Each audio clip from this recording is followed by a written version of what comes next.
میرے بھائیوں اور دوستوں، میں نے آیت کریمہ پڑھی ہے، یا ایھا الذین آمنوا اتقوا اللہ ولتنظر نفس ما قدمت لغد۔ اے مومنو، اللہ سے ڈرو اور کل قیامت کی تیاری کر لو۔ ولتنظر نفس ما قدمت لغد، کل قیامت کی تیاری کرنی ہے۔ اسی قیامت کی تیاری کے حوالے سے اور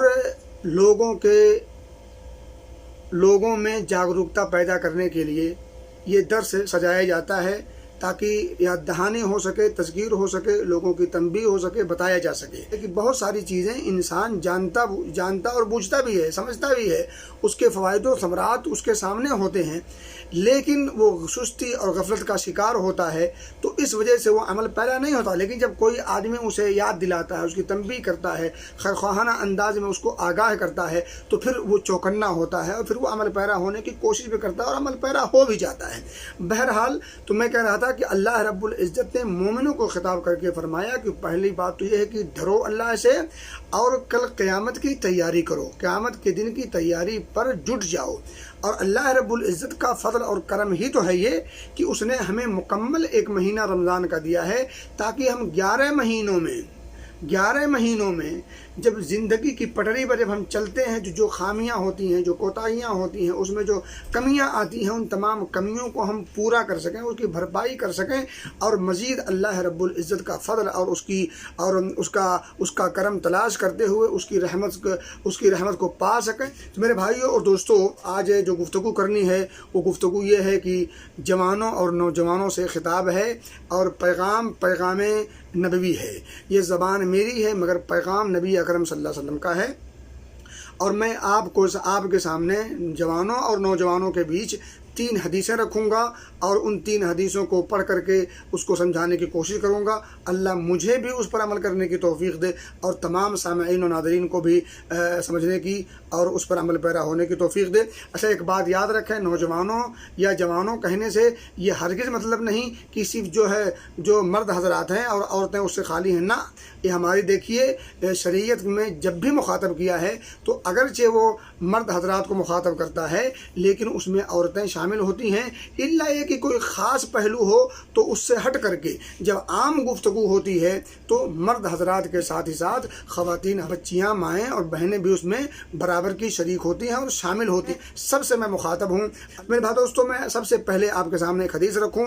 نبی اکرم صلی اللہ علیہ وسلم نے ہمیں نشاندہی کیا ہے، ہمیں آگاہ کیا ہے، اور جو نعمتیں ہمیں ملی ہیں ان تمام نعمتوں کے تئیں ہمیں ہوش کے ناخن لینے کی طرف نشاندہی کی ہے۔ آپ فرماتے ہیں، حضرت عبداللہ ابن عباس سے مروی فرماتے ہیں کہ نبی اکرم صلی اللہ علیہ وسلم نے ایک آدمی کو نصیحت کرتے ہوئے فرمایا۔ نبی مکرم صلی اللہ علیہ وسلم نصیحت کر رہے ہیں۔ اب نصیحت کیا ہے، ذرا غور کیجیے۔ آپ فرماتے ہیں، اغتنم خمسا قبل خمس۔ یہ کوئی نئی بات نہیں ہے کہ 5 چیزوں کو 5 چیزوں سے پہلے غنیمت سمجھو۔ یعنی اگر تمہارے پاس یہ 5 نعمتیں ہیں، یہ 5 قیمتی اشیاء تمہارے پاس موجود ہیں، اللہ رب العزت نے یہ 5 چیزیں اگر تمہیں دی ہیں، اس سے تم محظوظ ہو رہے ہو، تو یاد رکھو قبل اس کے کہ یہ نعمت چھن جائے اس کا صحیح استعمال کر لو، اس سے صحیح طور پر فائدہ اٹھا لو، اور اس کی خوبیوں سے مکمل طور پر اپنے دامن کو بھر لو قبل اس کے کہ یہ نعمتیں چھن جائیں۔ سب سے پہلی چیز یہ ہے، شبابک قبل حرمک۔ جو نقطہ آج سمجھانا ہے، مخاطب کس سے ہیں؟ نوجوانوں سے۔ آپ صلی اللہ علیہ وسلم فرمایا کہ اپنی جوانی کو بڑھاپے سے پہلے غنیمت سمجھو۔ اچھا، ایک بات یاد رکھیں، نوجوان اور جوان، آپ یاد رکھیں، جملہ گفتگو اور سمجھیں تو یہ ہے کہ بلوغت سے لے کر کے 40 والے جو افراد ہیں، یہ خصوصاً مخاطب ہیں، اور ایسا نہیں ہے کہ اس کے بعد والے مخاطب نہیں ہیں۔ نبوت 40 کے بعد ملی تھی۔ تو بہرحال کہنے کی بات یہ ہے کہ آپ نے فرمایا شبابک قبل حرمک، اپنی جوانی کو بڑھاپا آنے کی آمد سے پہلے، قبل اس کے کہ آپ بڑھاپا سے دوچار ہو جائیں، اپنی جوانی کو غنیمت سمجھو۔ کیا مطلب؟ یعنی اس جوانی کے ایام میں ان اوقات کو، بات آ گئی اوقات کی، تو دیکھیں اوقات کی قدر و قیمت کا احساس شاید سب کو ہے، مانتے سب ہیں۔ اوقات بڑی ہی اہم شے ہے، انمول شے ہے، اور اس کی کتنی قدر و قیمت ہے وہ اس کی کوئی قیمت نہیں لگائی جا سکتی۔ لیکن ایک بات یاد رکھیں، آپ وقت کو کتنا اہم کیوں نہ جانیں، لیکن جب تک آپ اپنے ان اوقات کے لیے کوئی ٹارگٹ، کوئی نشان اور اسی طرح سے کوئی ہدف یا کوئی مقصد متعین نہ کریں، تب تک آپ وقت کا صحیح استعمال نہیں کر سکتے۔ اگر آپ وقت کی اہمیت کو سمجھتے ہیں اور وقت کی قدر و قیمت کو سمجھتے ہیں، لیکن آپ کی زندگی میں کوئی ٹارگٹ نہیں ہے، کوئی مقصد نہیں ہے، کوئی ہدف نہیں ہے، تو یقین جانیں اس سمجھ کے باوجود بھی آپ وقت سے فائدہ اٹھا نہیں سکتے۔ اور وہ قوم اور وہ جماعت اور وہ افراد، وہ اشخاص، وہ لوگ وقت سے صحیح فائدہ نہیں اٹھا سکتے جن کا کوئی ٹارگٹ نہ ہو، جن کا کوئی مقصد اور ہدف نہ ہو۔ وہی لوگ وقت سے صحیح فائدہ اٹھاتے ہیں جن لوگوں کے سامنے کوئی مقصد ہو۔ مقصد جب سامنے ہوتا ہے تو پھر انسان وقت کی قدر و قیمت کو سمجھتا ہے، پھر وقت کو ضائع ہونے سے بچاتا ہے۔ جب ایک انسان کی زندگی میں کوئی مقصد نہ ہو تو پھر اس کے ہاں وقت کی اہمیت نہیں شمار کی جاتی ہے، اگرچہ اس کے ذہن میں یہ بات ہو کہ وقت بڑا قیمتی ہے۔ اور حقیقت یہ ہے کہ وقت بڑی اہم شے ہے۔ وقت کی قدر و قیمت کی جن لوگوں نے نہیں سمجھا، وہ قوم نیست و نابود ہو گئی، ان قوموں کا کوئی نشان نہیں رہا، اور ایسے لوگوں کا نام و نشان تک مٹ گیا۔ جن لوگوں نے قدر و قیمت کو سمجھا وقت کی، یقین جانیں آج بھی دنیا ان کا نام لینے پر مجبور ہے، اور ان کا نام سنہری انداز سے، سنہری الفاظ سے لکھنے پر وہ مجبور ہے، اور لکھتا ہے اور شوق سے لکھتا ہے۔ رحمہ اللہ کہنے پر وہ مجبور ہے اور شوق سے کہتا ہے۔ میرے بھائیو دوستو، ائمہ اربعہ کو کون بھول سکتا ہے؟ اسی طرح سے دیگر ائمہ کو کون بھول سکتا ہے؟ اسی طرح اس سے پہلے آپ چلے جائیں صحابہ کرام کو کون بھول سکتا ہے؟ ان کی خدمات کو کون بھول سکتا ہے؟ کیونکہ انہوں نے وقت کی قدر و قیمت کو سمجھا، اور ان کے سامنے ایک مقصد تھا، ایک ہدف تھا، اور ہدف میرے بھائی دوستو بھی متعین کرنا ضروری ہے۔ اور ایک مسلمان کے لیے سب سے اہم ہدف، سب سے اہم مقصد اللہ رب العزت کی رضا، اللہ رب العزت کی رضا ہونی چاہیے، اور آخرت کی فکر ہونی چاہیے، اور آخرت کے سنوارنے کی پر ایک انسان کو توجہ ہونی چاہیے۔ تو سب سے پہلا بنیادی مقصد اگر ہمارے سامنے ہو تو وہ رضائے الہی اور فکر آخرت ہونی چاہیے۔ کیسے ہم اپنے آخرت کو سجائیں گے، سنواریں گے، کون سے وہ اعمال ہیں جن اعمال کو کر کے، کون سی وہ حرکات ہیں اور سکنات ہیں، کون سے وہ افعال ہیں جن اعمال اور افعال کو کر کے ہم اللہ رب العزت کو خوش کر سکیں گے، اس کی رضا حاصل کر سکیں گے۔ تو میرے بھائی دوستو، سب سے پہلا اور بنیادی مقصد ایک مسلمان، ایک مومن کے پاس جو ہونا چاہیے وہ کیا ہے؟ رضائے الہی کا حصول۔ اور جس بندے کی زندگی میں یہ نقطہ گھر کر جائے، یقین جانیں اس کے ہاں وقت کی جو قدر و قیمت ہوگی اس کا اندازہ ہم اور آپ شاید نہ کر سکیں۔ تو میرے بھائیو اور دوستو، نبی اکرم صلی اللہ علیہ وسلم کی پوری زندگی کا مطالعہ کریں۔ آپ صلی اللہ علیہ وسلم کے جتنے صحابہ ہیں، چاہے وہ بچے کی شکل میں ہوں، چاہے وہ نوجوان ہوں، جوان ہوں، یا جو ہے شیوخ حضرات ہوں، ان تمام کی زندگیوں کا آپ مطالعہ کریں تو آپ ان کی زندگیوں میں انہیں تجارت کرتا ہوا تو پائیں گے، انہیں جو ہے جہاد میں جاتا ہوا تو پائیں گے، انہیں گھر کے کام کاج کرتا ہوا تو پائیں گے، انہیں پڑھتا اور لکھتا ہوا تو پائیں گے، انہیں تعلیم حاصل کرتا ہوا تو پائیں گے، مگر انہیں لہو و لعب اور کھیل کود میں اپنے اوقات کو ضائع کرتا ہوا نہیں پائیں گے۔ وہ اگر کھیل بھی کھیلیں گے، وہ اگر کوئی کھیل بھی کھیلیں گے تو ایسا کھیل کھیلیں گے جس میں ان کا دنیاوی بھی فائدہ ہو، اور ساتھ ہی ساتھ اخروی فائدے سے وہ کم کا سودا نہیں کرتے۔ وہ جو بھی سودا کرتے تھے ان کے بچے بھی جو سودا کرتے تھے، ان کے سودے میں میرے بھائی دوستو اس سے کم کا کوئی سودا نہیں ہوتا کہ جس میں اللہ رب العزت کی رضا مطلوب اور مقصود نہ ہو۔ وہ تیر اندازی کرتے تھے، وہ گھوڑ سواری کرتے تھے، اور جو کچھ بھی کرتے تھے ان میں دو مقصد ہوتے تھے۔ ایک طرف تو وہ کھیل کود کا سامان بھی ہو جائے، بلکہ ساتھ ہی ساتھ سب سے اہم نقطہ جو ہوتا تھا وہ اللہ رب العزت کی رضا اور اس کے دین کی بقا اور اس کا تحفظ، اس کے دین کی بقا اور اس کا تحفظ، یہ بنیادی نقطہ ہونا چاہیے۔ آج ہم مسلمانوں کو، ہم چاہے بچے کی شکل میں ہوں، نوجوان کی شکل میں ہوں یا جوان کی شکل میں ہوں، سب سے پہلا اور بنیادی نقطہ جو نقطہ ہونا چاہیے، جو ہدف ہونا چاہیے، اس ہدف میں کہتا ہوں دو جز ہو۔ ایک تو یہ ہے کہ اللہ رب العزت کی رضا، دوسری اللہ رب العزت کے دین کی تحفظ کی ذمہ داری، اس کا احساس۔ یہ دو مقصد لے کر کے اگر ہم سانس اپنی لیتے رہیں اور میرے بھائی دوستوں ہم اس دھرتی پر اگر چل پھر رہے ہوں ان دو بنیادی مقصد کو سامنے رکھتے ہوئے تو آپ یقین جانیں ہمارے اوقات پورے صبح سے لے کے شام تک، شام سے لے کے صبح تک سارے کے سارے اوقات اگرچہ ہم سو رہے ہوں گے یہ عبادت شمار ہوں گے، یہ عبادت شمار ہوں گے، کیونکہ سونا بھی عبادت ہو جائے گا۔ اگر ایک انسان سونا اس لیے کر رہا ہے تاکہ وہ چاق و چوبند ہو سکے، نشاط اس کے اندر پیدا ہو سکے، اس کے اندر جسم میں ایک روح پیدا ہو سکے جس سے وہ اللہ کی عبادت کر سکے، اللہ کے دین کے تحفظ کے کام آ سکے، اللہ رب العزت کے دین کے اور اسی طرح سے اس کی خوشنودی کے یا اس کے بندوں کی خبرگیری کے، خیرخواہی کے اور دین کے اور فی سبیل اللہ کے ان تمام کاموں میں ظاہر سی بات ہے ایک انسان کو چاق و چوبند بھی ہونا چاہیے، اسے حساس و بساس بھی ہونا چاہیے، نشاط و طاقت و قوت بھی آنی چاہیے۔ ان تمام چیزوں کے حصول کے لیے اسے کھانے کی بھی ضرورت ہے، اسے پینے کی بھی ضرورت ہے، اسے غذائی چیزوں کے استعمال کی بھی ضرورت ہے، اسے سونے کی بھی ضرورت ہے۔ میرے بھائی دوستو اگر ان حسن نیت کے ساتھ، ان غرض و غایت کے ساتھ، ان مقصد اصلی کو بنیاد بنا کر کے اگر ایک آدمی دنیاوی یہ کام بھی کرتا ہے، وہ تجارت کرتا ہے تو اس کی تجارت بھی اللہ رب العزت کے لیے ہو سکتی ہے، مگر کب؟ جب تجارت کو وہ مال کے حصول کے لیے کرے اور سچائی کے۔ اسی طرح سے میرے بھائیوں اور دوستوں ایک بات اور یاد رکھیں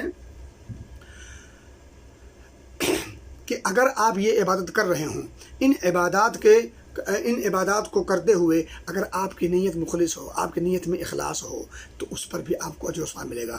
آپ کی نیت یہ ہے کہ میں اللہ رب العزت کی رضا، اس کی خوشنودی کی خاطر میں تجارت کر رہا ہوں تاکہ میں اس مال کے ذریعے سے اپنے بچوں کی صحیح انداز میں کفالت کر سکوں، تاکہ بچے بھوک اور اسی طرح سے بھیک وغیرہ سے اپنے آپ کو بچا سکیں، اور ساتھ ہی ساتھ وہ اللہ کے راستوں میں وہ پیسے کام آ سکیں۔ تو میرے بھائیوں اور دوستوں کہنے کی بات یہ ہے کہ وقت کی قدر و قیمت کو سمجھیں، اور وقت کی قدر و قیمت کو وہی لوگ سمجھتے ہیں جن کے سامنے کوئی ٹارگٹ ہو، جن کے سامنے کوئی ہدف ہو، جن کے سامنے کوئی مقصد ہو۔ تو میں یہ کہہ رہا تھا کہ نبی اکرم صلی اللہ علیہ وسلم نے فرمایا کہ پانچ چیزوں کو غنیمت سمجھو، 5 چیزوں سے پہلے، ان میں سے سب سے پہلی چیز یہ ہے کہ بڑھاپے کی آمد سے پہلے جوانی کو غنیمت سمجھیں۔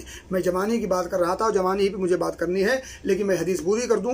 اور آگے آپ نے فرمایا وصحۃ قبل سقمک، اور اسی طرح سے اپنی صحت و تندرستی کو اپنی بیماری سے پہلے غنیمت سمجھو۔ ایک انسان جب تک صحت مند ہے تب تک اس کی وہ جو چاہے سو کر سکتا ہے، وہ اچھے اعمال بھی کر سکتا ہے، برے افعال بھی کر سکتا ہے میرے بھائیوں اور دوستوں، لیکن اچھے اعمال کرنے سے دنیا بھی سنورے گی، آخرت بھی سنورے گی۔ برے اعمال کرنے سے نہ وہ دنیا کا ہوگا نہ وہ آخرت کا ہوگا۔ تو کہنے کی بات یہ ہے کہ صحت و تندرستی یہ ایک غنیمت، اس کو غنیمت سمجھا جائے، ایک انمول نعمت ہے، یہ اللہ رب العزت کی طرف سے ایک نعمت ہے، یہ ایک عطیہ ہے، اس کا فضل خاص سے یہ ملی ہوئی ہے، اور یہ اس کی امانت بھی ہے، یہ امانت بھی ہے۔ اور ہر امانت کے بارے میں، ہر نعمت کے بارے میں اللہ رب العزت کی بارگاہ میں سوال ہوگا۔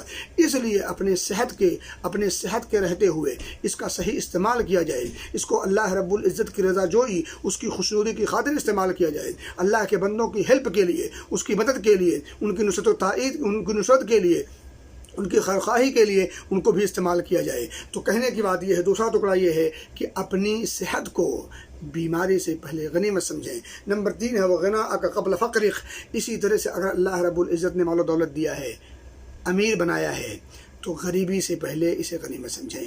اور آپ دیکھیں ہم اور آپ نے اس چھوٹی عمر میں بھی ہم اور آپ نے یہ پایا ہوگا، یہ دیکھا ہوگا اپنی آنکھوں سے، بہتیرے جگہوں پر ہم نے اخباروں میں پڑھا ہوگا، ٹی وی چینلوں پر دیکھا ہوگا کہ کتنے امیر سے امیر ترین لوگ تھے، وہ غریب، فقیر اور قلاش ہو گئے، یہاں تک کہ بھیک مانگنے پر مجبور ہو گئے۔ اور آپ نے کتنے غریبوں، فقیروں، محتاجوں اور قلاشوں کو دیکھا ہوگا جو کل بھیک مانگا کرتے تھے، آج وہ دوسروں کو دائیں بائیں کر رہے ہیں، آج ان کے پاس بڑی بڑی بلڈنگیں ہیں، اور ایسی بلڈنگیں ہیں اور ایسی گاڑیاں ہیں کہ دیکھ کر انسان احساس کرے اور رشک کرنے لگے۔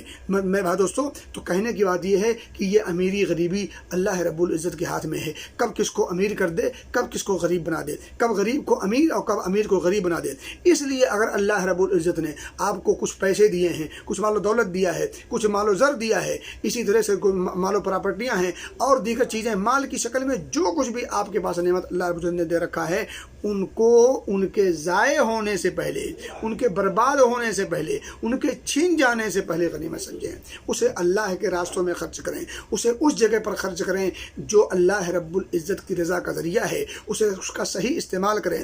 دیکھیں، مال کا حاصل کرنا یہ اس کے لیے بھی کچھ آداب ہیں، اور مال جب حاصل ہو جائے تو اس کے خرچ کرنے کے بھی آداب ہیں، خرچ کرنے کے ڈبل آداب ہیں۔ اور حصول کا جو مسئلہ ہے اس میں حتی الامکان ایک انسان کو حرام سے اجتناب کرنا ہے، حتی الامکان نہیں بلکہ مکمل طور پر ہر حال میں حرام سے اجتناب کرنا اور بچنا ہے۔ ہر حال میں رزق حلال کی تلاش ضروری ہے، حلال مال ہی کا حصول ضروری ہے، حرام مال سے بچنا ہی بچنا ہے۔ ایک مومن حرام مال کے قریب نہیں جا سکتا، یہ یاد رکھیں۔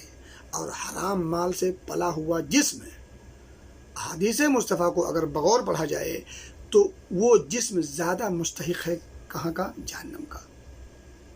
میرے بھائی دوستو، تو میں کہہ رہا تھا کہ اگر اللہ رب العزت نے غنا اور مالداری دی ہے تو قبل اس کے کہ آدمی فقیر خلاص ہو جائے اس کو غنیمت سمجھیں، اسے صحیح استعمال کریں، رب کی رضا کی خاطر استعمال کریں۔ اپنے آپ پر بھی خرچ کریں تو ذرا پرکھیں کہ یہ استعمال مناسب ہے یا غیر مناسب ہے۔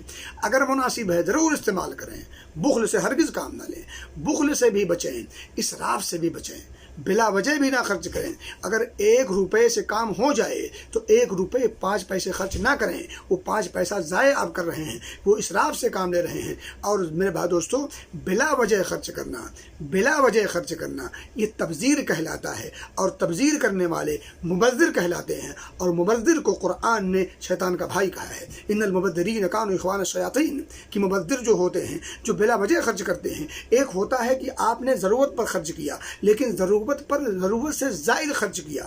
آپ کو مثال کے طور پر ایک چیز کی ضرورت تھی اور آپ نے 1 کی جگہ 2 لے لی، یا اسی طرح سے 2 روپے سے کام چل سکتا تھا، آپ نے 2 کی جگہ 2.25 2.5 روپے خرچ کر دیا۔ تو ضرورت کے وقت ضرورت سے زائد خرچ کرنا یہ ہوتا ہے اسراف۔ اور ایک یہ ہوتا ہے کہ بلا وجہ خرچ کرنا۔ آپ کے پاس ایک موبائل ہے، دوسری موبائل آپ نے خرید لی بلا وجہ، یا اسی طرح سے آپ نے موبائل کے اندر چپ خریدی ہے تاکہ اس میں گانا لوڈ کیا جائے، بلا وجہ ہے، یہ ابذار ہے۔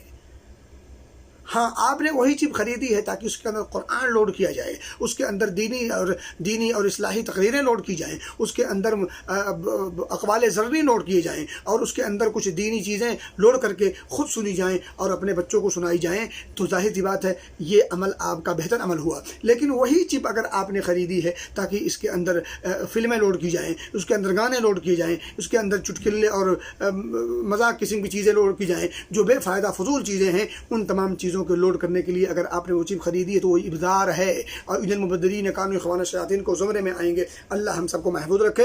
اور ایک بات یاد رکھیں کہ امیری اور مالداری کا مطلب یہ ہرگز نہیں کہ ٹاٹا برلا ہی ہو،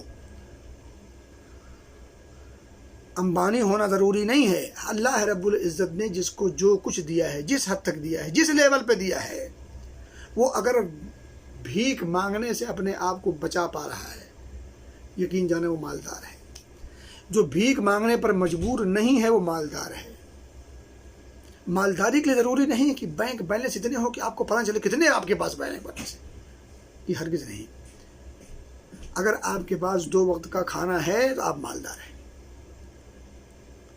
آپ مالدار ہیں۔ حدیث میں آتا ہے، ترمذی اور ابن ماجہ کی روایت ہے کہ من اصبح منکم معافی فی جسدہ عنده قوت یومہ، کہ تم میں سے اگر کوئی شخص جسد یعنی جسم کے اعتبار سے صحت و تندرستی والا ہے اور اس کے پاس 1 دن کا کھانا ہے، فکأنما حیزت لہ الدنیا، تو گویا کہ اس کے پاس پوری دنیا کا مال و متاع اس کے پاس ہے۔ دنیا میں وہ خوش قسمت شخص ہے جسے اللہ رب العزت نے صحت و تندرستی دی ہو اور اس کے پاس 1 ٹائم 2 ٹائم کا کھانا موجود ہو۔ تو میرے بھائی دوستو، غنا کا مطلب یہ ہرگز نہیں کہ اس کے پاس مال کا انبار ہو، سونے کا کوئی پہاڑ ہو۔ اب بتا دوں آپ کو، مال ایک انسان کے پاس کتنا بھی ہو جائے، کتنا بھی ہو جائے، نبی اکرم صلی اللہ علیہ وسلم فرماتے ہیں کہ ایک انسان کو اگر سونے کی ایک وادی مل جائے تو وہ سونے کی دوسری وادی کی طلب اور تڑپ میں پریشان رہے گا۔ اس انسان کی یہ جو دنیاوی جو مالی جو بھوک ہے، یہ قبر کی مٹی ہی بھر سکتی ہے۔ اور آپ دیکھ لیں، آپ دیکھتے ہوں گے اس دنیا کے اندر کتنے بڑے بڑے مالدار ہیں جن کے پاس کتنے مال دولت ہے اس کا ان کے پاس حساب نہیں ہے، لیکن وہ نیند کی گولیاں کھا کے سوتے ہیں، وہ انہیں نیند نہیں آتی، اور جب بستر پر ہوتے ہیں تو پھر سوچتے ہیں اس کا ڈبل کیسے ہوگا، بے چینی کے وہ شکار ہوتے ہیں، اضطراب اور بے چینی کی کیفیت ان کو لازم۔ کیوں؟ کیونکہ مال و دولت ایک ایسی چیز ہے جس سے انسان فطری ہے، اس سے انسان کا پیٹ کبھی بھرتا نہیں۔ چوتھی چیز آپ نے فرمائی وَفَرَاغَكَ قَبْلَ شُغْلِكَ، اور یہ جو فارغ البالی ہے، جو فارغ اوقات ہیں، انہیں مشغول ہونے مصروف ہونے سے پہلے غنیمت سمجھیں۔ میرے بھائی دوستو، آپ کو اللہ نے کچھ وقت دیا ہے، آپ خالی ہیں، ان خالی اوقات کو غنیمت سمجھیں، جس کو اذکار کریں، تلاوت قرآن کریں، اچھے کام میں اپنے آپ کو لگائیں، کسی کے ساتھ خیرخواہی کرنا شروع کر دیں، وغیرہ وغیرہ۔ آپ بلا وجہ یوں ہی سستی اور کاہلی اور غفلت کے شکار ہو کر کے یوں ہی چارپائی پہ پڑے ہیں، بلا وجہ بیٹھے ہیں، گپ شپ کر رہے ہیں، ان اوقات کو غنیمت سمجھیں قبل اس کے کہ یہ اوقات آپ سے چھن جائیں اور آپ مشغول ہو جائیں اور پھر آپ کے پاس وقت نہ ہو سنبھلنے کا اور سنورنے کا۔ تو قبل اس کے کہ سنبھلنے کا وقت نہ ملے، اگر وقت ملا ہے تو اپنے آپ کو سنبھال لیجئے، اور اس سنبھالنے میں دنیا بھی شامل ہے اور آخرت بھی شامل ہے، آخرت بھی شامل ہے۔ کچھ لوگ دیکھیں اپنے اوقات کو، خصوصاً جو جوانی کے ایام ہیں، ان کو کھیل کود مٹر گشتی یہاں وہاں میں صرف کر دیتے ہیں، اور اس کے بعد پھر جب ان کی آنکھ کھلتی ہے تو پھر ان کے پاس اب وقت نہیں ہوتا کہ وہ اپنے پاؤں پر کھڑے ہو سکیں۔ پھر میں بات دوستو یاد رکھیں، وقت ایک ایسا ہتھیار ہے، وقت ایک ایسا ہتھیار ہے، چاہے آپ اسے اپنے حق میں استعمال کر لیں، اور اگر اسے اپنے حق میں استعمال نہیں کریں گے تو وہ آپ کے خلاف استعمال میں آ جائے گا۔ الوقت کالسیف، وقت کی مثال تلوار کی سی ہے۔ اگر آپ نے تلوار کو اپنے ہاتھوں میں صحیح سنبھال کر رکھا اور مضبوطی کے ساتھ اسے پکڑ کر رکھا، اسے دسترس رہی، تو ظاہر سی بات ہے اس سے دشمن کا آپ مقابلہ کر کے دشمن کو ڈھیر کر دیں گے۔ لیکن اگر آپ کی پکڑ اس تلوار پر صحیح نہ رہی تو دشمن آپ پر وار کر دے گا، یا تو آپ اس سے کاٹ دیں گے یا آپ اس سے کٹ جائیں گے۔ اور وقت کے ساتھ جس نے بددیانتی کی ہے، وقت کے ساتھ جس نے بددیانتی کی ہے، وقت نے بھی اس کے ساتھ اچھا بدلہ لیا ہے۔ یہ بات یاد رکھیں۔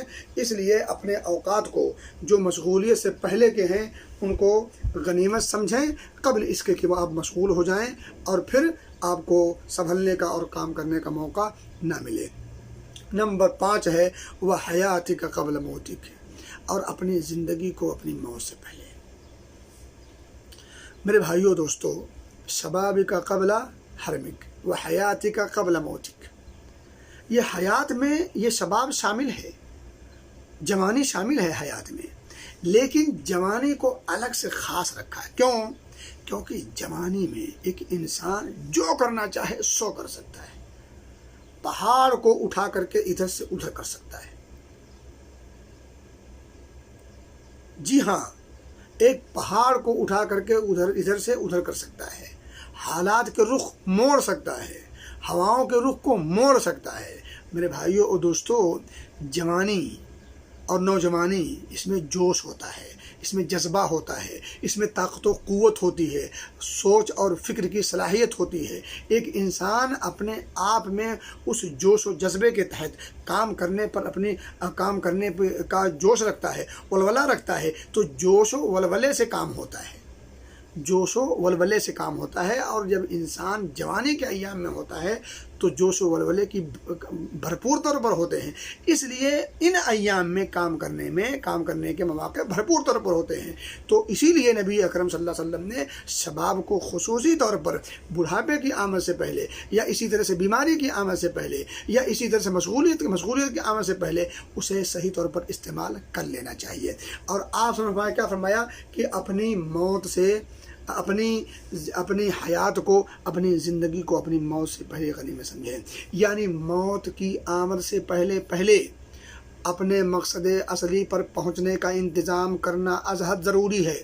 جن لوگوں نے موت کی آمد سے پہلے اپنے مقصد اصلی کو پر پہنچنے کی کوشش نہ کی تو میرے بھائیوں اور دوستوں، پھر ان کے پاس سوائے افسوس کے اور کیا بچے گا، سوائے حسرت اور یاس کے کیا اس کے ہاتھوں میں آ سکتا ہے۔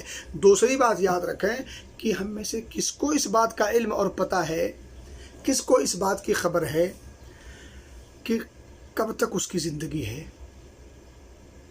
اس بات کی خبر، اس بات کا علم اور پتہ کسی کو نہیں ہے۔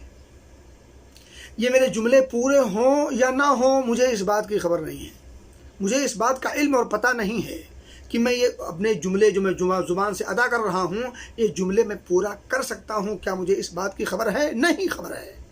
ایک دقیقے کی، ایک سیکنڈ، اور سیکنڈ کو آپ ہزاروں میں تقسیم کر لیں، پھر اس لمحے کی بھی ہمیں خبر نہیں ہے کہ ہم کب تک ہیں، کب تک زندگی سے محظوظ ہو رہے ہیں، اور کب یہ زندگی ہم سے چھین لی جائے اور ہم موت سے دوچار ہو جائیں اور روح جسم سے جدا ہو جائے۔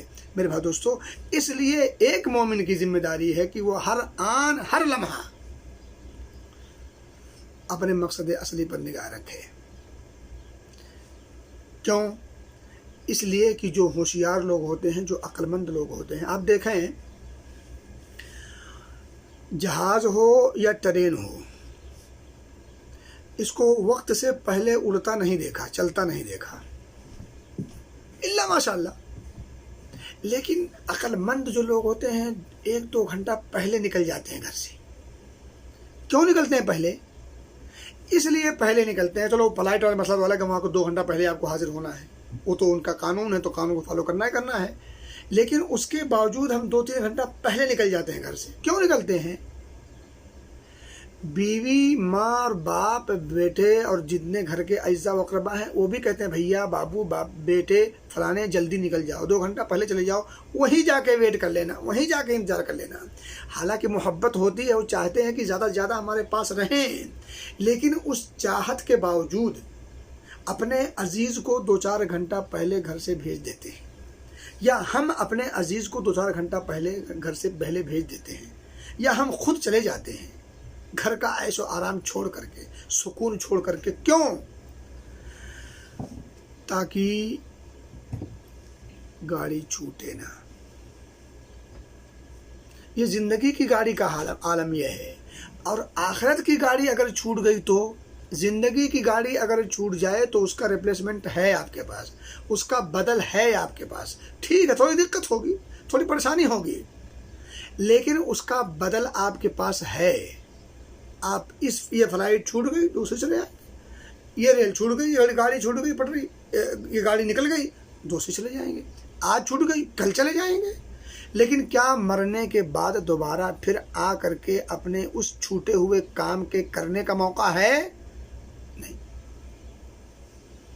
ہرگز نہیں، ہرگز نہیں۔ اذا جاء احدکم الموت، جب تم میں سے کسی کو موت آ جاتی ہے، فیقول رب لولا اخرتنی الی اجل قریب فاصدق واکن من الصالحین۔ اب وہ اللہ رب العزت سے تمنا کر رہا ہے، آرزو کر رہا ہے، مہلت چاہ رہا ہے، لیکن اب مہلت نہیں ملے گی۔ ولن یؤخر اللہ نفسا اذا جاء اجلها لعلی اعمل صالحا فیما ترکت کلا انها کلمۃ هو قائلها۔ اور میں بتا دوں آپ کو، جو سست ہوتے ہیں نا، وہ بعد میں آئیں گے پھر سستی کریں گے۔ اگر موقع مل جائے تو فرد محال ایسا ہوگا نہیں، لیکن آپ تصور کرو، سوچو کہ ایک لیزی شخص ہے، کام چور ہے، سست اور غافل ہے، اس کو 1 بار موقع دے دیں، 2 بار موقع دے دیں، 3 بار موقع دے دیں، وہ تو سست ہی رہتا ہے۔ جو فیل ہوتے ہیں وہ ہمیشہ فیل ہوتے ہیں۔ آپ دیکھا ہوگا، اللہ ماشاء اللہ، اللہ کسی کی زندگی میں انقلاب برپا کر دے، وہ ایک الگ مسئلہ ہے، لیکن عام طور پر یہ ہوتا ہے۔ اس لیے ہمیشہ چوکنا رہنا چاہیے۔ تو میں کہا تھا کہ ایک انسان کو اپنی زندگی کے بارے میں ہرگز پتہ نہیں، اس لیے ہمیشہ چوکنا رہنا چاہیے۔ یہ حدیث پاک میں نے آپ کے سامنے پڑھ دی، دوسری حدیث میں پڑھوں۔ اس میں نبی اکرم صلی اللہ علیہ وسلم نے ہم لوگوں کو تنبیہ کی ہے کہ اپنی ان نعمتوں کی اہمیت کو جو ہمیں ملی ہے، اہمیت کو سمجھیں اور اس کا صحیح استعمال بر وقت کر لیں، قبل اس کے کہ وہ وقت ختم ہو جائے اور پھر کفِ افسوس ملنا پڑے۔ دوسری حدیث میں نبی اکرم صلی اللہ علیہ وسلم کو سامنے آپ کو جو سامنے جو رکھنے جا رہا ہوں، اس میں آپ صلی اللہ علیہ وسلم نے تھوڑا سا ڈرایا بھی ہے، ترہیب سے کام لیا ہے کہ اگر ایسے نہیں مانتے، سمپل انداز میں، سیدھے انداز میں اگر نہیں مانتے، تو آپ صلی اللہ علیہ وسلم نے تھوڑا سا انگلی تھوڑی سی ٹیڑھی کر دی ہے۔ کہتے ہیں نا، سیدھی انگلی سے جب گھی نہ لے تھوڑی سی ٹیڑھی کر لیتے ہیں۔ آپ فرماتے ہیں لا تزول قدم ابن آدم. یقین جانیں اگر اس حدیث پاک کو کبھی تکیے پر سر رکھ کر کے قیامت کے منظر کو سامنے رکھ کر کے اگر سوچیں تو روح کانپ جاتی ہے، روح کانپ جائے گی. یقین جانیں آپ لا تزول قدم ابن آدم یوم القیامہ من عند ربہ. اللہ رب العزت کے پاس پورے لوگ ہوں گے محشر میں. رب کے سامنے بندہ کھڑا ہے. محشر کا دوسرا مسئلہ یا دوسرا مسئلہ، رب کے پاس بندہ کھڑا ہے اور بندہ ابن آدم اللہ رب العزت کے پاس سے اپنے پاؤں میں جنبش بھی نہیں لا سکتا، اپنے پاؤں کو وہاں سے وہ ہٹا نہیں سکتا، وہاں سے کھسک نہیں سکتا. کب تک؟ حتی یسأل عن خمس، جب تک 5 چیزوں کے بارے میں سوال اور جواب نہ ہو جائے. 5 چیزوں کو 5 چیزوں سے پہلے غنیمت سمجھو. اب ذرا اس حدیث پاک کو سمجھیں کہ اللہ رب العزت کے سامنے کھڑے ہیں اور 5 چیزوں کا سوال ہے اور سوال کا جواب ہے دینا ہے، اور وہاں منمانی نہیں چلے گی، وہاں کوئی کسی کا مددگار بھی نہیں ہوگا، وہاں کوئی کسی کا ہیلپر اور سپورٹر بھی نہیں ہوگا، اور کوئی سپورٹر ہو کیسے سکتا ہے. احکم الحاکمین مالک یوم الدین کے سامنے کس کی مجال ہے کہ جا کر کے سفارش کرے؟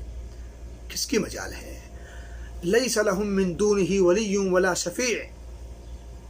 کسی کی مجال نہیں جو وہاں اس کی مدد کر سکے، جو وہاں اس کے کام آ سکے، جو وہاں اس کی سفارش کر سکے. وہ جو کہتے ہیں وہ کہنا صرف ہے، وہ کہاوت ہے کہ ہم فلاں کا دامن پکڑ لیں گے، فلاں کا دامن پکڑ کے ہم نیا پار کر جائیں گے. وہ صرف ایک کہاوت ہے اور بدعقیدگی کی ایک انتہا یہ جملہ ہے. ورنہ حقیقت یہ ہے کہ انبیاء اللہم سلم پکاریں گے، اللہم نفسی نفسی پکاریں گے. جہاں انبیاء کی مجال نہ ہو وہاں دیگر کا کیا حیثیت ہو سکتی ہے میرے بھائیوں اور دوستوں. تو کہنے کی بات یہ ہے رب کی بارگاہ میں کھڑے ہونا ہے، ہر شخص کو کھڑا ہونا ہے. لا تزول قدم ابن آدم، ابن آدم کے قدم وہاں سے جنبش نہیں ہو پا سکتے، وہاں سے ہرگز ہٹا نہیں سکتے. کب تک؟ حتی یسأل عن خمس، جب تک 5 چیزوں کا سوال نہ ہو جائے. سوال کرنے والا رب العالمین ہے، مالک یوم الدین ہے میرے بھائیوں اور دوستوں، احکم الحاکمین ہے، اور وہ اپنے بندوں پر ظلم بھی نہیں کرتا، اور انصاف کا دن ہے، اور انصاف پسند ہے، اور انصاف پر مکمل قادر بھی ہے. وہاں کسی کا انٹرفیئر بھی نہیں ہونا، وہاں کسی کی دال نہیں گلے گی. بندہ ہے، بندے کا رب ہے. سوال ہے، سوال کیا ہے؟ عن عمرہ فیما افناہ. یہ جو تمہیں عمر دی گئی تھی 10 سال 20 سال 25 سال 50 سال 75 سال 100 سال جو بھی ہے، اور نبی اکرم صلی اللہ علیہ وسلم نے وضاحت کی ہے کہ یہ امت محمدیہ کی عمر تقریباً عموماً 60 اور 70 کے بیچ کی ہوتی ہے. 60 اور 70 کے بیچ کی ہوتی ہے. اس 60 اور 70 سالہ زندگی پر اتنا ہم اترا جاتے ہیں، اور وہ زندگی جو خالدین فیہا ابدا والی زندگی ہے، جہاں ہمیشہ ہمیش کی زندگی ہے، جہاں موت کو موت آ جائے گی، موت کو موت دے دیا جائے گا اللہ رب العزت کے حکم سے. اور پھر یا تو عیش ہی عیش ہے، مزہ ہی مزہ ہے، یا پھر ذلت ہی ذلت ہے، اور دقت ہی دقت ہے، مشقت ہی مشقت، اور پریشانی ہی پریشانی، عذاب ہی عذاب ہے. اور وہ عذاب اسأل ما الحفیظ، اللہ ہم سب کو محفوظ رکھے. اللہ فرمایا پوچھے گا عن عمرہ فیما افناہ. اس عمر کے بارے میں، اس عمر کے بارے میں سوال ہوگا، یہ عمر تم نے کہاں کھپایا، یہ عمر تم نے کہاں گزاری، کیا کیا. یہ جو 60 سالہ 70 سالہ جو زندگی ملی ہے، 100 سالہ جو زندگی ملی ہے، یا جو کچھ ملی ہے کم یا زیادہ، اس زندگی کا سوال ہوگا. ایک ایک پل کا حساب دینا ہے. کہاں گئے، کیوں گئے، کس لیے گئے، کیا کیا، پورا ڈیٹیل وہاں حساب ہوگا. ہر چیز لکھی ہوئی موجود ہے، اور آج اس کا سمجھنا بہت آسان ہے. چھوٹی سی موبائل کے اندر ایک چھوٹی سی چپ ہوتی ہے، اور پوری دنیا کی معلومات اس کے اندر موجود ہوتی ہے. اللہ رب آپ دیکھو آڈیو کی شکل میں، ویڈیو کی شکل میں، ہم نے آج ان تمام چیزوں کو سمجھنا بالکل آسان ہو گیا ہے۔ اللہ رب العزت نے آڈیو ویڈیو سب کچھ PDF کی شکل میں موجود کر رکھا ہے، اس میں کوئی تبدیلی بھی نہیں کر سکتا، PDF کی شکل میں تو چینجنگ کا چانس نہیں ہے۔ میرے بھائی دوستو، تو میں کہہ رہا تھا کہ اللہ سوال کرے گا تمہاری قیامت کے بارے میں، تمہاری عمر کے بارے میں، وَعَنْ شَبَابِهِ فِيمَا أَبْلَاهُ۔ اور پھر بات آ گئی جوانی کی، جوانی کے بارے میں جب عمر کی بات آئی تو جوانی اس میں آ گئی تھی، لیکن جوانی کے بارے میں خصوصاً سوال ہوگا۔ اور میں بتا دوں میرے بھائی دوستو، ایک آدمی زیادہ طاقت و قوت والا ہو، زیادہ لیاقت والا ہو، زیادہ خوبیوں والا ہو تو اس کو ذمہ داری زیادہ ہوتی ہے، تو جس کو ذمہ داری زیادہ ہوتی ہے اس سے سوال مسئولیت بھی زیادہ ہوتی ہے۔ زندگی میں، پوری زندگی میں جو یہ جوانی کا جو عالم جو وقت ہے، یہ تمام اوقات میں سب سے سنہری وقت ہے۔ اس میں انسان اگر بن جائے تو بن جائے، اور بگڑ جائے تو پھر اللہ بچائے۔ دیکھیں اس وقت یہ سنہری وقت ہے اور بڑا ہی سینسٹیو وقت ہے، بڑا نازک ہے، بڑا حساس وقت ہے۔ ذرا سا پھسلے تو گئے، اور اگر صحیح ڈگر مل گئی اور صحیح لوگ مل گئے اور صحیح رہنمائی کر دی گئی، صحیح راستے پر چل پڑے تو میرے بھائی دوستو پھر سونے پہ سہاگا ہے۔ بہرحال تو میں کہتا ہوں وَعَنْ شَبَابِهِ فِيمَا أَبْلَاهُ۔ جوانی کے بارے میں سوال ہوگا کہ تم نے جوانی کہاں کمائی، کہاں خرچ کیا ہے اس جوانی کو، بات پھر انشاءاللہ تھوڑی سی اور بعد میں آئے گی۔ وَمَالِهِ وَعَنْ مَالِهِ مِنْ أَيْنَ اكْتَسَبَهُ وَفِيمَا أَنْفَقَهُ۔ یہ مال کے بارے میں دو سوال ہوگا، مال تم نے کہاں سے کمایا اور کہاں خرچ کیا۔ اب میرے خیال مزید میں گفتگو نہیں اس پہ، بس اساسی طور پہ مال کہاں سے کمایا۔ اچھا ایک بات یاد آ گئی، جس طرح سے ہمیں اس بات کا ایمان اور یقین ہے کہ موت آنی ہے، اس وقت آنی ہے جب مقدر ہے، وہیں آنی ہے جہاں مقدر ہے۔ لاکھ جتن کر لیں بچاؤ کا، موت سے مفر نہیں ہے۔ موت سے کس کو رستگاری ہے؟ کوئی نہیں بچ سکتا۔ یہ ہمارا ایمان اور یقین ہے کہ اسی وقت آئے گی، اسی انداز سے آئے گی، اسی جگہ پر آئے گی، مگر آئے گی۔ میرے بھائیو دوستو، جہاں سے آپ کو یہ ایمان آپ کے دل میں پیدا ہوا ہے کہ موت یقینی ہے اور ضرور آئے گی، اسی وقت آئے گی، اسی اسٹائل میں آئے گی، اسی جگہ پر آئے گی جیسے جو کچھ لکھا ہے۔ رزق کے بارے میں بھی تو مقدر ہے، رزق بھی تو مقدر ہے۔ جہاں سے آپ نے یہ عقیدہ لیا ہے وہیں سے یہ عقیدہ بھی ہمیں ملا ہے، تو اس کے بارے میں جو ہمارا پلان ہے، جو عمل ہے، اس کے بارے میں اس کے برخلاف کیوں ہے؟ رزق کے بارے میں بھی مقدر ہے، جو کچھ مقدر ہے اتنا ملے گا، اس وقت ملے گا، اس سے نہ کوئی کم ملے گا نہ زیادہ ملے گا، کوئی اس میں کمی نہیں کر سکتا، کوئی اس میں اضافہ نہیں کر سکتا۔ تو پھر کیوں ہم مال کی حرص میں، اس کی لالچ میں، حلال و حرام کی تمیز کیے بغیر رات اور دن، صبح اور شام پیلے پر رہتے ہیں، رات کی نیند کو قربان کر دیتے ہیں، دن کے چین کو بھی ملیا میٹ کر دیتے ہیں، اور عبادات کو بھی اس کے حصول کے لیے قربان کر دیتے ہیں۔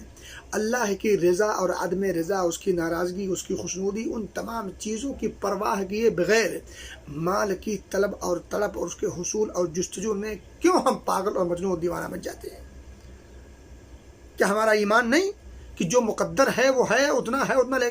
البتہ جس طرح سے آپ کو موت سے بچنے کے اسباب آپ اپناتے ہیں، بیمار ہوتے ہیں تو دوا کھاتے ہیں تاکہ موت نہ آئے، لیکن ایسا نہیں ہے کہ آپ دوا اس لیے کھاتے ہیں کہ موت آئے گی ہی نہیں۔ صحت و تندرستی چاہتے ہیں، جب تک جتنی عمر مقدر ہے اتنی عمر میں آپ صحت و تندرستی کے متلاشی ہوتے ہیں، دوا کھاتے ہیں۔ تو اسی طرح سے آپ میرے بھائی دوستو صحت کی تندرستی کے لیے اور صحت کے حصول کے لیے آپ اسی طرح سے میرے بھائی دوستو، رزق کے حصول کے لیے بھی ناجائز طریقہ استعمال نہ کریں۔ جتنا مقدر ہے وہ مل کے رہے گا، جتنا مقدر ہے وہ مل کے رہے گا۔ یقین جانیں کوئی لاکھ کوشش کر لے، آپ کے رزق میں سے ایک حلالے کو بھی تقسیم کر لیں 1000 سے، اتنا بھی کوئی چھین نہیں سکتا۔ جو مقدر ہے، اور جتنا دانہ جو گھونٹ آپ کے مقدر ہے، وہ دانہ وہ گھونٹ کھائے، اور کہ حلال کمانا ہے، دوسری اور غیر مناسب جگہ پر اسے استعمال نہیں کریں گے۔ اور اسی طرح سے حدیث کا آخری ٹکڑا ہے وَمَاذَا عَمِلَ فِيمَا عَلِمَ، تم نے اپنے علم کی بنیاد پر کیا کچھ عمل کیا۔ معلوم یہ ہوا کہ جو کچھ علم آپ حاصل کریں، اس علم کی بنیاد پر عمل پیرا ہونا ضروری ہے۔ اگر علم ہو گیا، اللہ رب العزت کی توحید کی بابت آپ کو خبر ہو گئی، اس کے باوجود اگر توحید میں خلل ہے تو قابل گرفت ہے۔ اگر آپ کو نبی اکرم صلی اللہ علیہ وسلم کی سنت اور آپ کی اتباع اور پیروی کی واجبیت اور اس کی فرضیت کا علم اور خبر ہو گئی، اس کے بعد نبی اکرم صلی اللہ علیہ وسلم کی سنت سے بے اعتنائی بے توجہی برتی تو یہ قابل گرفت عمل ہے۔ اور آپ نے بدعت و خرافات کی مذمت، اس کی قباحت و شناعت کو سمجھ لیا، پرکھ لیا، جان لیا، اور آپ کو بتا دیا گیا، اس کے باوجود اگر آپ نے بدعت و خرافات سے، باطل رسوم و رواجات سے اگر اپنے آپ کو، اسی طرح سے جو وسوسے اور وہم اور ان تمام چیزوں سے اگر اپنے آپ کو نہیں بچایا تو آپ قابل گرفت ہیں۔ اسی طرح سے آپ قیاس کرتے چلے جائیں، جن جن چیزوں کے بارے میں آپ نے سیکھا، پرکھا، سمجھا، اور پھر اس کے مطابق اگر عمل نہیں کیا تو پھر آپ قابل مواخذہ اور قابل گرفت ہیں۔ رب کی بارگاہ میں سوال ہوگا کہ جو کچھ تم نے سیکھا تھا اس کے مطابق عمل کس حد تک کیا۔ اللہ ہم سب کو کہنے سے زیادہ، پڑھنے سے زیادہ، تمام چیزوں سے زیادہ توجہ عمل پر دے، اور اس پہ توجہ دینے کی ضرورت ہے۔ جو سیکھیں، دیکھیں صحابہ کے بارے میں کیا ملتا ہے، 10 آیت سیکھتے تھے، پڑھتے تھے، جب تک عمل نہیں کر لیتے اگلی 10 آیت نہیں سیکھتے تھے۔ اسلاف کی خوبیوں میں سے ایک خوبی یہ تھی، اور میں بتا دوں آپ کو، اسلاف کو اللہ رب العزت نے یا نبی اکرم صلی اللہ علیہ وسلم نے ایسے تو نہیں سراہا ہے، ایسے تو نہیں سراہا ہے۔ وہ چلتی پھرتی کتاب و سنت کی عملی تفسیر اور تصویر تھے۔ وہ قرآن و حدیث کو پڑھ کر، سن کر، سمجھ کر عمل کرنے کی پوری کوشش کرتے تھے۔ ہم قرآن و سنت کو پڑھ تو لیتے ہیں، اگر پڑھ لیتے ہیں، پہلی بات تو یہ ہے کہ ہم پڑھتے ہی نہیں، اللہ ماشاء اللہ، میں نہیں کہتا کہ مکمل نہیں پڑھتے، مطلب یہ ہے کہ جو نسبت ہے وہ نسبت کم ہے پڑھنے والوں کی۔ یہ بھی بڑا اہم نقطہ ہے غور کرنے کا۔ تو جو پڑھتے بھی ہیں تو پھر عمل کا مسئلہ آتا ہے، تو عمل میں تو ہم اس حد تک کوتاہی کے شکار ہیں کہ بس اللہ تعالیٰ جی ہمارا محافظ ہے، العلامہ والحفیظ، اللہ ہمیں اس پہلو پر غور کرنے کی توفیق دے۔ میرے بھائی دوستو، تیسری حدیث میں آپ کے سامنے رکھوں۔ تیسری حدیث ہے ابو ہریرہ رضی اللہ تعالیٰ عنہ سے مروی ہے، اور بخاری کے اندر موجود ہے، مسلم کے اندر موجود ہے، دیگر کتب حدیث کے اندر موجود ہے۔ یہ حدیث بھی آپ نے بارہا سنی ہوگی، یقیناً سنی ہوگی۔ حضرت ابو ہریرہ فرماتے ہیں کہ سبعۃ یظلھم اللہ فی ظلہ یوم لا ظل الا ظلہ، 7 خوبیوں سے لیس، 7 خوبیوں سے متصف افراد کو اللہ رب العزت عرش کا سایہ اس دن نصیب کرے گا جس دن عرش کے سائے کے علاوہ کوئی سایہ نہیں ہوگا۔ یہاں 2 چیزیں غور کریں۔ ایک تو یہ ہے کہ محشر کا میدان ہوگا، پوری دنیا کے لوگ از آدم تا آخر جتنے اللہ کے بندے ہیں سب وہاں اکٹھے ہوں گے، اور آسمان سورج بالکل قریب ہوگا۔ اب ذرا سوچیں، سورج قریب ہے اور اس کی شدت اور اس کی حرارت اپنے عروج پر ہوگی، اور ازدحام پوری انسانیت کا ہوگا، شروع سے لے کر کے آخر تک ساری انسانیت اکٹھا ہوگی، اور جہنم کھینچ کر 70,000 لگام کے ساتھ کھینچ کر کے لے آئی جائے گی۔ اب یہ 3 طرح سے گرمی، شدت، پریشانی، اب آپ اندازہ کریں وہ وقت، اور وہ 50,000، آج کے 50,000 دن کو ملا لیں تو وہ ایک دن ہوگا۔ فی یومن 50,000 سنہ، 50,000 آج کا دن وہ ایک دن کے برابر ہوگا، اتنا بڑا دن ہوگا۔ اور پھر اتنی جو ہے وہ کیفیت ہوگی، سورج قریب ہے، لوگوں کا ازدحام ہے، جہنم کھینچ کے لا کر کے رکھ دی گئی ہے۔ وَيَوْمَئِذٍ بِجَهَنَّمَ وَجِيءَ يَوْمَئِذٍ بِجَهَنَّمَ، اس دن کو یاد کرو جس دن جہنم کو کھینچ کر کے لے آیا جائے گا، اور 70,000 زمام لگے ہوں گے، لگام، یعنی وہ اتنی جو ہے بے قابو ہوگی، اس کو لگام لگایا گیا ہے کہ وہ قابو میں رکھنے کے لیے۔ اب وہ جہنم کی تپش، سورج کی تپش، لوگوں کے ازدحام کی وجہ سے لوگوں کا سانس لینا، پھر اس کی جو تپش، اس کی جو حرارت، ان تمام کیفیات کے ساتھ ذرا آپ اس کی ہولناکی کا اندازہ کر سکتے ہیں۔ اس ہولناکی کے عالم میں سائے کے لیے ہر آدمی کی طلب ہوگی، کاش کوئی سایہ مل جاتا جہاں جا کر کے تھوڑی دیر آرام کر لے۔ اور سایہ وہاں نہیں ہوگا، صرف عرش کا سایہ ہوگا، اور عرش کتنا بڑا ہے آپ اس کا اندازہ نہیں کر سکتے۔ عرش عظیم، اللہ نے قرآن میں کہا ہے، نبی پاک نے حدیثوں میں بھی کہا ہے، عرش عظیم ہوگا، اس عرش عظیم کا سایہ نصیب ہوگا تو 7 قسم کے افراد کو۔ یہ 7 خوبیاں ایک آدمی میں ہی پیدا ہو سکتی ہے۔ سب سے پہلے الامام العادل، انصاف پرور حکمراں، انصاف پرور حکمراں، نگراں۔ اب دیکھیں یہ ملکی پیمانے پر بھی ہو سکتا، صوبائی پیمانے پر بھی ہو سکتا، ضلعی پیمانے پر بھی ہو سکتا، اور اسی طرح سے اور آپ آ جائیں تو گاؤں کے پیمانے میں بھی ہو سکتا، قوم قبیلے کے پیمانے پر بھی ہو سکتا، گھر کے پیمانے پر بھی ہو سکتا۔ جس بھی پیمانے پر اگر آپ چند لوگوں کے نگراں ہیں، آپ ان کے حکمراں ہیں، آپ ان کے سرپرست، اغوا اور مکھیا ہیں، آپ کی ذمہ داری ہے کہ ہر ایک کے ساتھ عدل و انصاف کا معاملہ کریں۔ یہ نہیں کہ پردھان جی اس پر توجہ دیں گے جس نے اس کو ووٹ دیا ہے۔ اگر اس پردھانی میں وہ شخص آتا ہے، اس بیلٹ میں وہ آتا ہے جس کے وہ پردھان ہیں، جس کے وہ مکھیا ہیں، جس کے وہ سرپرست ہیں، جس کے وہ وزیر اعلیٰ، وزیر اعظم ہیں، اس کی ذمہ داری، اس کی دیکھ ریکھ اور اس کا تحفظ اور ساری چیزیں اس کی ذمہ داری ہے۔ اور اگر اس نے اس کی ذمہ داری سے ذرہ برابر بھی کوتاہی کی، رب کی بارگاہ میں کھڑا ہوگا، اس سے پوچھ گچھ ہوگی۔ یہ یاد رکھیے گا۔ آج طاقت کا نشہ بہت چل رہا ہے، لوگ طاقت کے نشے کا برا استعمال کرتے ہیں، وہ بھول جاتے ہیں کہ یہ نشہ اترے گا، اور یہ نشہ جب اترے گا تو وہ انجام ہوگا جس انجام کے انجام کو سوچ کر انسان تھرا جائے۔ میرے بھائیو دوستو، الامام العادل، انصاف پرور حکمراں ہو، انصاف پرور نگراں ہو، محافظ ہو۔ اگر انصاف کے ساتھ اس نے کام کیا ہو، وہ آپ کا ہمنوا ہو تب بھی انصاف کرنا ہے، وہ آپ کا عزیز اور پیارا ہو تب بھی انصاف کرنا ہے، اس سے آپ کی نہیں جمتی نہیں جچتی تب بھی انصاف کرنا ہے، آپ کے قبیلے کا ہے تب بھی انصاف کرنا ہے، اور آپ کے قبیلے سے ہٹ کے ہے تب بھی انصاف کرنا ہے، اس سے آپ کی بنتی ہے تب بھی انصاف کرنا ہے، نہیں بنتی ہے تب بھی انصاف کرنا ہے۔ اگر آپ نے اس پیمانے کو ملحوظ رکھا، رب کی نگاہ میں آپ محبوب ہیں۔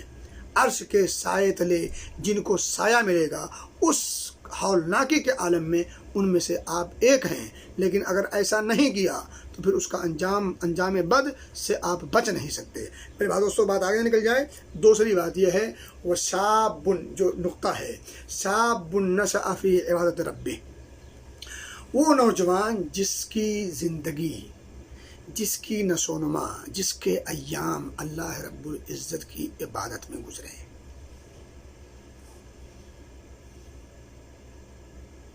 میرے بھائیو دوستو، نوجوان ہی کایا پلٹتے ہیں، انقلاب نوجوان لاتے ہیں، اور نوجوانوں نے ایسے ایسے کارہائے نمایاں انجام دیے ہیں جن کو تاریخ کبھی مسخ نہیں کر سکتی۔ تاریخ کے پنے بھرے پڑے ہیں، اور سنہری الفاظ سے لکھے ہوئے ہیں، سنہری انداز سے لکھے ہوئے ہیں۔ اور میں ادھر نہیں جانا چاہتا کیونکہ بات آگے نکل جائے گی، تو میں کہہ رہا تھا کہ شاب نشأ فی عبادت ربی، اپنے رب کی عبادت میں جس نوجوان نے اپنی جوانی کو خرچ کیا ہو، لگایا ہو، اس پر صرف کیا ہو، ان میں سے جنہیں اللہ رب العزت کے عرش کے سائے تلے جگہ ملے گی، ایک ہوگا۔ میرے بھائی دوستو، جوانی کی عبادت، جوانی دیوانی ہوتی ہے، جوانی جنون کی کیفیت پیدا ہوتی ہے، اور آپ یاد رکھیں جوانی میں خواہشات زیادہ ابھرتے ہیں، جوانی میں خواہشات زیادہ ابھرتے ہیں، اور خواہشات پر عمل پیرا ہونے کی اور اس کو انجام دینے کی طاقت و قوت بھی ہوتی ہے، جذبات سے وہ لبریز ہوتا ہے، جذبات سے مغلوب بھی ہو جاتا ہے انسان جب جوانی کے عالم میں ہوتا ہے، جوانی کے ایام میں جب ہوتا ہے۔ آپ میرے بھائیوں سے آپ یاد رکھیں الشاب شعبۃ من الجنون، کہا جاتا ہے کہ جوانی یہ دیوانگی کی ایک قسم ہے، اور جب آدمی دیوانگی کے عالم میں ہو تو پھر وہ سوچتا نہیں آگے کیا ہوگا، کیا انجام ہوگا، وہ انجام سے بے خبر ہوتا ہے۔ لیکن اس موقع پر اس ایام میں، جس ایام میں انسان دیوانگی کے ایام میں ہو، اور جن ایام میں وہ جذبات سے بالکل مغلوب بھی ہو جاتا ہو، ان ایام میں اگر جذبات کو کنٹرول کر لے تو اس سے بڑی خوش نصیبی اور کیا ہو سکتی ہے۔ اسی لیے شاب نشأ فی عبادت ربہ کو موقع دیا گیا ہے کہ اس عرش کے سائے تلے جگہ ملے گی۔ باوجود مکمل طور پر قدرت کے باوجود ایک انسان ان برائی سے اپنے آپ پر کنٹرول کر لیتا ہے اور بچا لیتا ہے، تو اسی لیے عرش کے سائے تلے۔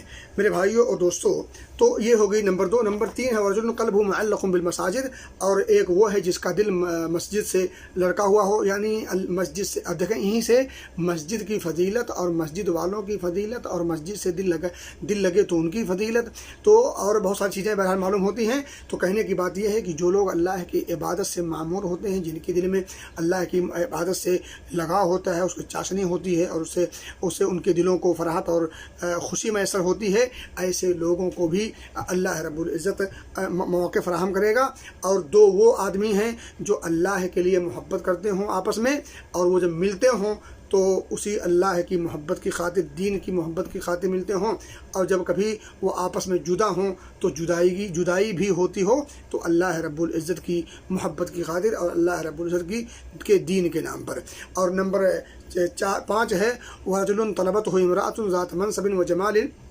میں ذرا سیاست پر گفتگو کر کے 2-4 باتیں اور میں کروں گا جوانوں سے خطاب کر کے، 2-4 نقطے خصوصاً، تو میں یہ حدیث پوری کر دوں کہ ایک وہ آدمی، اس آدمی کو بھی وہاں جگہ ملے گی جسے کسی خوبصورت، خوبرو اور اعلیٰ حسب نسب والی عورت نے دعوت گناہ دیا، اس نے خود موقع فراہم کیا، اور وہ دیکھنے میں جمیل ہے، حسین ہے، خوبصورت ہے، وقت کی پری ہے، اس نے دعوت گناہ خود دیا ہے، اور وہ حسب نسب کے اعتبار سے اعلیٰ گھرانے کی ہے، اعلیٰ نسب کی ہے، یعنی نسب کے اعتبار سے اعلیٰ ہے، خاندانی طور پر اس کا ایک مقام ہے، اور پھر ظاہری طور پر وہ خوبصورتی کا ایک پیکر ہے، مجسم پیکر ہے۔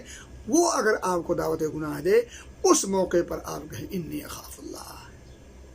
واقعہ یاد کریں حضرت یوسف علیہ الصلوۃ والتسلیم کا، دروازے بند ہیں، دعوت گناہ کے مکمل اسباب موجود ہیں، گناہ کرنے پر بندہ مکمل طور پر قادر ہے، بلکہ گناہ نہ کرنے پر سزا اور جیل کی دھمکی بھی ہو رہی ہے، لیکن جب اللہ رب العزت کا ڈر ہو اور اس کی محبت جب دل میں گھر کر جاتی ہے تو وہ دنیا کے تمام مخالفین کا ایک انسان مقابلہ کر لیتا ہے، اور خصوصاً جوان جب برائی پر آمادہ ہو تو ہر برائی کر لیتا ہے، لیکن اسی طرح جب وہ اللہ رب العزت کی محبت اس کے سینے میں گھر کر جائے تو یقین جانیں وہ پوری دنیا سے پنگا لے سکتا ہے اور لے لیتا ہے۔